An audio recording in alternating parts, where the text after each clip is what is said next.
As the poet Jane Hirschfield writes, I know that hope is the hardest love we carry. I know that hope is the hardest love we carry.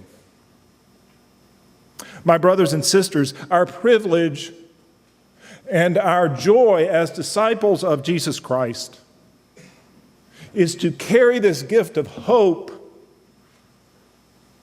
to a world that is addicted to despair.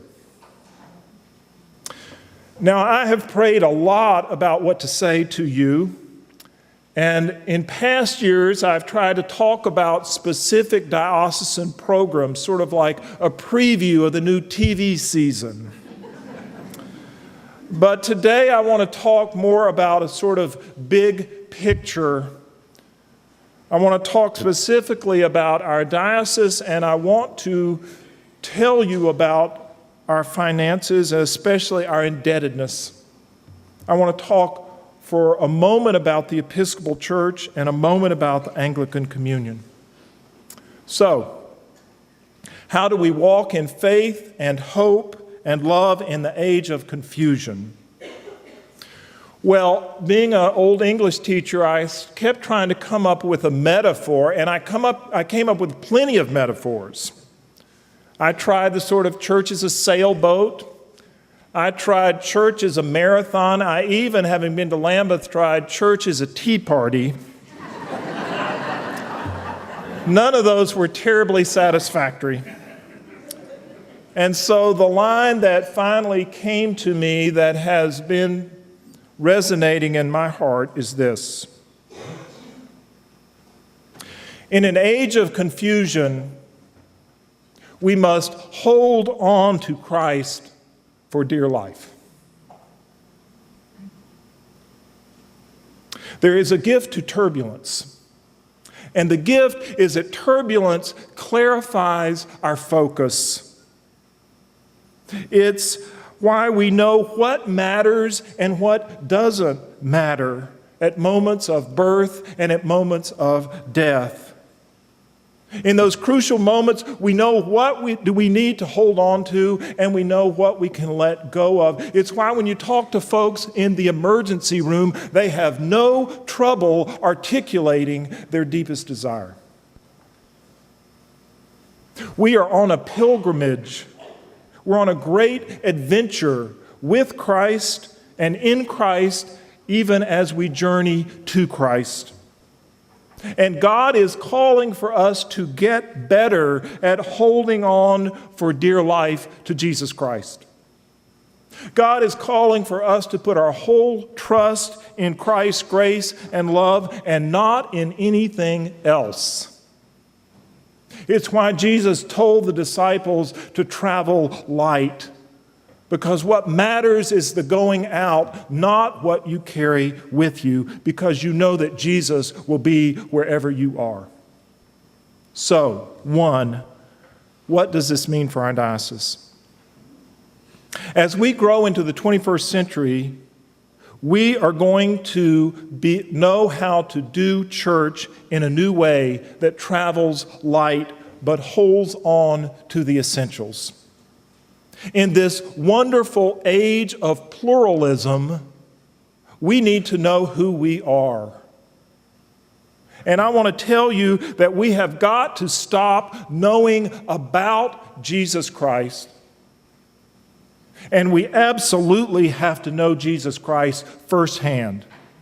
And we have to cultivate that connection with Him every day in prayer. And so I'm going to say to you what I've said for 4 conventions straight. Every Episcopalian needs to own a Book of Common Prayer and use it every day. It is for our common prayer. It is one of the principal ways that we experience communion. I have 2 commercials. You have in your packets a bookmark. Sometimes people ask me, how do I start a prayer discipline? And I say, give thanks in the morning, give thanks at night, do it every day. Put this in the book by your bedside. Read the prayer in the morning, read the prayer in the night. You will have a prayer discipline. The second is, I hope you got handed a card. If you didn't get handed a card, there's a display in Balthus about this program called Daily Practices for God's People. There are 4 chapters that are written, and it includes a chapter on prayer.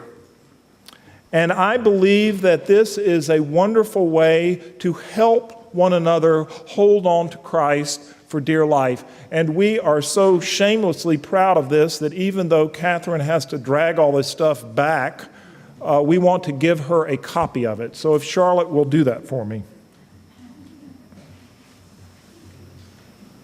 We'll mail this too.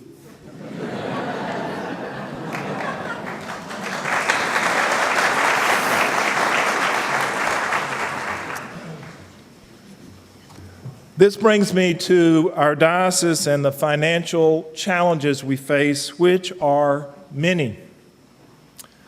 Earlier this afternoon, Cindy Banks talked about the budget and talked about the fact that we may have to revise it in February. We may have to let go of some of our assumptions about what the budget of a successful diocese is supposed to look like. And we may have to just respond to the times as faithfully as we can. As your bishop, I have to talk to you about our indebtedness. And I wish that being the bishop were just about being at the back of the Christmas parade like Santa Claus, and all I had to do was just wave at people and look holy. But my job is to be the overseer. So my job is to look ahead and to tell the wagon train when we're about to cross some rapids or when we have to climb a high mountain. And that is my task today. I want to be informational with you, but I want to be absolutely clear about where we are. We are not in a crisis. But my brothers and sisters, we are nearing the suburbs. When I was elected bishop in 2004, I said to the Executive Council that I was willing to give 5 years of my episcopate to resolving the debt issue at Lake Logan, and it's now 2008. This spring, I convened a task force chaired by the Reverend Bill Wisenhunt to look at the financial situation around our indebtedness and to consider all possible options. And I want to thank them for their hard and their honest work. Here is where we are. These are a lot of figures. You don't have to write them down. Cindy Banks can give them to you in a different way. We presently owe Wachovia Bank, we think it's Wachovia Bank, $3.3 million. Since our purchase of Lake Logan, we have paid $1.5 million in interest, which is why we need to get rid of this debt. Our annual diocesan budget, as a perspective, is $1.6 million. Our diocesan endowment is $5.2 million. As you know, we have been trying to sell parcels of land since 2007. The plan was to generate up to $2.5 million through selling these parcels at Lake Logan so that we could reduce the debt to under $1 million. However, the downturn of the economy and the real estate market has made that difficult. So to stay in the good graces of Wachovia or Wells Fargo, we paid $100,000 towards the principal in 2008, and we will pay another $100,000 towards the principal in 2009.